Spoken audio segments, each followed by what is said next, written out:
I don't know that I have much more to add. Look, there's been a huge transformation with these sovereigns over the past 50 years. It's night and day, quite frankly. I think KIA was the first one to set up a foreign office, which was in London in, I want to say 50 years ago.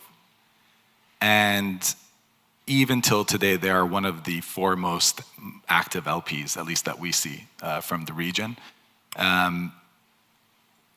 In my business, I have, every single investment I have is in tandem with the sovereign wealth fund from the region, every single one of them. And that's because, as you can imagine, the sovereigns own the best assets. And if you want to get access to them, you have to invest with them. What I have found, though, is they no longer are interested in just investing capital for the sake of it. They want to invest capital with purpose. And that, I think, is what we were alluding to earlier, is that they're using it far more strategically than ever before.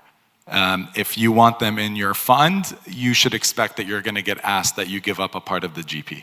And the bigger you are, the less likely that happens, but the smaller you are, high likelihood, especially if they're anchoring a strategy for you. And that works for some people and it doesn't work for some people. And if it works, great, they're happy to partner. And if it doesn't, they're happy to look at the next one.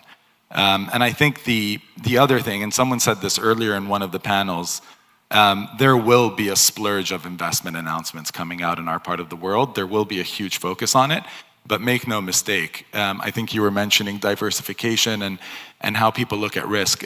There was ADIA until today, which is $1 trillion AUM, doesn't have $1 in the GCC. It's all outside. And I don't see that changing either. There may be a percentage change for the next 5 years, but overall, the money's still going to flow everywhere in the world, and they're just going to think about it more strategically.